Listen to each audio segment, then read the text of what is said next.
Endiki mavzu hürmetlik vatandaş. Bugün Çiğsilağı 2019 yıl 4. ayının 19. günü hepteki seyşembe.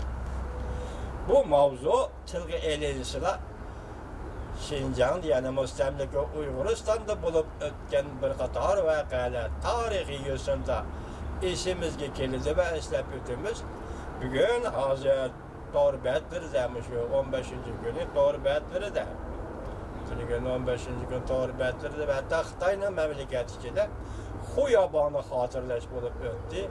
Bu Xuyaban vafatının yak ölgenliğinin 40 yıl, o 30 yıllığı iken bu 30 yıllığı doğrulup endi hazır aldığımızdaki 6. ayda 4.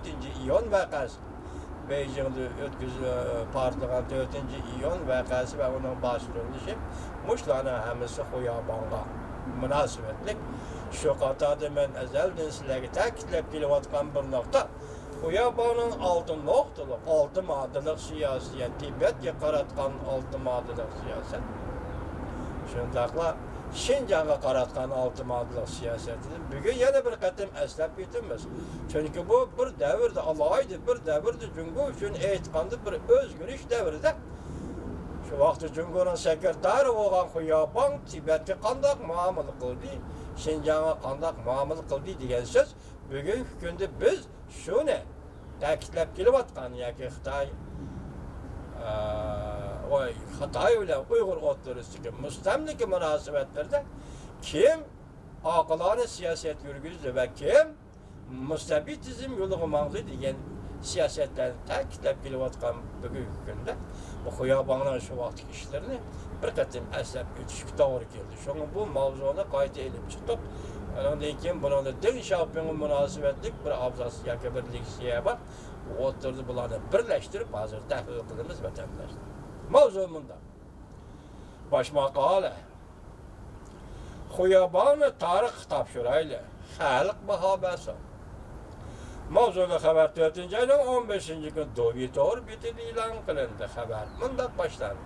Dobi torbiti markazning torbiti dedim, lekin bunda ba'zi jumlalarni yuraklik oldi eg'izga opdi. Buni nima uchun ekanligini bilmaymiz, tahlil qilib chiqara olmaymiz. Ishqilib Xuyabanni xotirlabdi. Mushu ay, mushu kunda. 2019-yili Xuyaban vafot bo'lganiga 30 yil toshqan bo'ldi. 30 yil burun Xuyaban vafot bo'lganda kishilar stixiyalik holda xotirlab dunyoni zilzilga solgan Tianmen 4. iyon vaqasi yuz bergan edi. Hozirgacha bu vaqa texmi sezgurlashib, texmi siyosiylashib, aloqador tadqiqotlarni yanada Jungo'da cheklangan rayon bo'lib qoldi. Her qatim o'sha kunning oldi keyindi Beijing jiddiylashdi. Tayvan, Shangan qatorliq chet el jamiyatlarida xotirlash faoliyatlari o'tkazildi. Xuyaban degan bu ism Jungo'da siyosat munbirida bir xil sirli qismga aylandi. Hozir kunda va tarixiy yo'sinda. Xuyabanni aslab yozilgan maqolalar va xotirlash faoliyatlari jamoatning diqqatini o'ziga tortib keldi. Ve davamlı 4. iyon vakasıga aloqador o'ylash ve muhokimalarni qo'zg'ab keldi.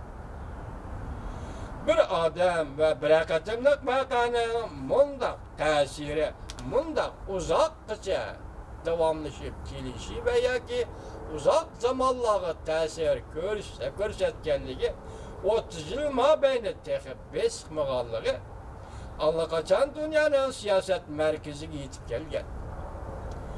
Baş ko'targan bir davlatning ichki qismida ko'tarilgan mundaq davolash yoki to'lqinlanish 70 yillik bir anliq qilgan va dunyo bo'yicha eng cho'ng bir partiya hisoblangan Jungo Kompartiyasining oldiga mundaq bir masalani qo'yishning sabablari qanday masalalar hozir sabablari bor. O ishdan Jungo fuqarolari Jungo Kompartiyasiga ogohlantirish berib alda qo'yilayotgan masala Jungo fuqarolari Çünkü Kompartiyasiga agahlandırış bir. Bu yerde sizler tamamlamagan, sizler oralap ketelmegen hizmetler var. İdiyemizden ötmeydigan meseleler var.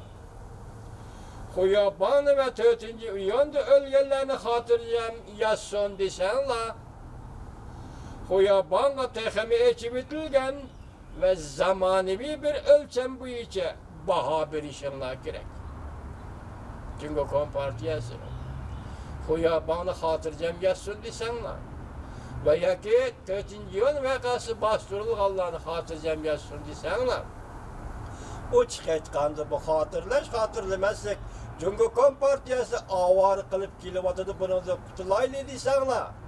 Çünkü Kompartiyası sizler Huyaban'a tehemi eci bitilgen ve zamanı ve ölçemler boyunca baha bir işimler gerek.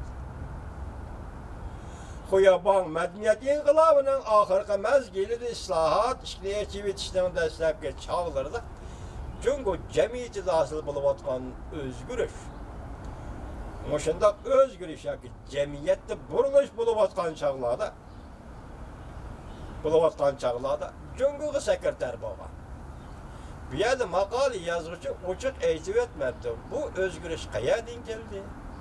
80. yıllarda islahat işlikte ecevit işine başladınız. Bu özgürüşle elip gelen garip şamalı kayardın geldi. Demem size. Hazır Rusiyalıklar özür tarihini yazıvadı da Amerika elip geldi bu baharda Rusya'ya değildi. Siz mi şundak demem siz. İslahat ve işlikte eceviti isteyen bu bahar şamanını Amerika elip geldi demem siz. 79. 1. ayının 1. günü İki devlet diplomatik münasebet orladı. Ahırda söz deyimiz, geçirelim. Ecevitişleri işte çağlı sekreter bol. O çağda cemiyette zor özgürüş buluvatkanda Huyaban kem bolsa bulmaydıgan moyam rol oynagan. Huyaban val kılıngan dil olanı bir taraf kılıp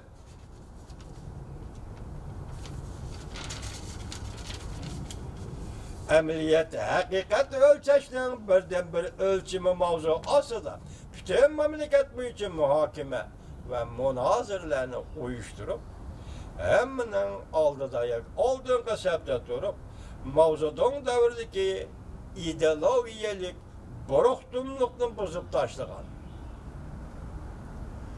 Kadırlar meselesi ve siyasetin yolu meselesi idevi uygunuş cihette Huyaban okşaşla mühim rol oynagan. Huyaban erkinlik bilen medeniyet inkılabı ve feodal müstebidizmni tenkitleşti. Kiriliş xaterini tonup yetti. Kiriliş xaterini tonup yetelmegen. Geçiyorlar. Kiyinki Kompartiyanın işki kısmedeki köreşke ve cemiyetke tokunuşlarga Huyaban piştirma koyup koydu. Hem partiyanın içindeki elişiş hem cemiyetteki tokunuşlarga. Bu degen asaslığı Uygur bilen Xitayning tokunuşu cemiyette, Tibet bilen Xitayning tokunuşu degandek tokunuşlarga Huyaban piştirma koygan idi. Huyaban partiya içinde ayıpleşme uçurdu.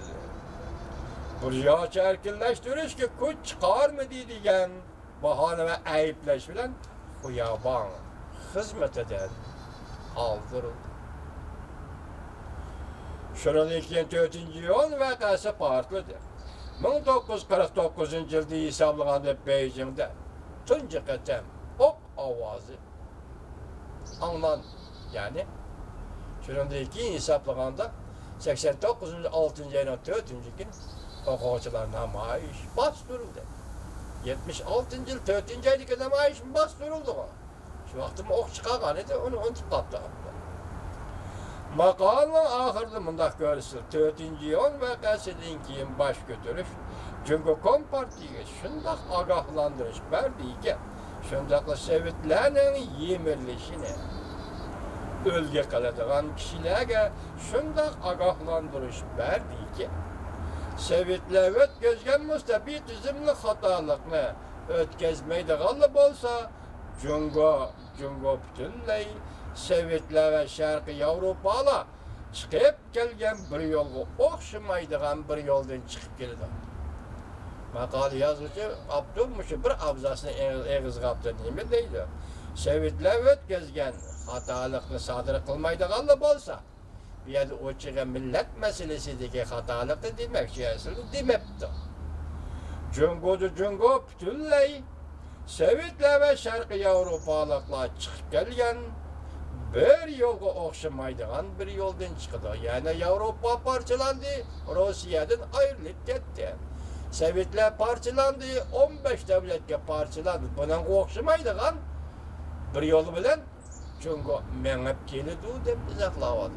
Agar Sovetlar mustabid tizimlik yo'lda mangdi, shunda bo'ldi deyilgan bo'lsa, bugun 3 million Uyg'ur nazarband qilib bu qandaq yo'l maqola yozish efendi, Dobi efendi bu nima deganimiz? Hozir 3 million odam nazarband qilgan Xitoy hukumati mustabid tizimdan boshqa qandaq yo'lda mangan bo'ladi? Xo'sh, maqola yozgan Abdulla efendi, siz qaysi yo'lda menyapsiz? Qaysi yo'ldan chiqib kelmoqchi bo'lyapsiz? Qo'yaban shu yillarda Tibet to'g'risida 6 moddalik siyosat ve Şinjan to'g'risida 6 moddalik siyosat e'lon qilingan edi. Men o'tganda bir yetkazdim sizlarga buni davomli shunday payt kelgan so'zlab turimiz.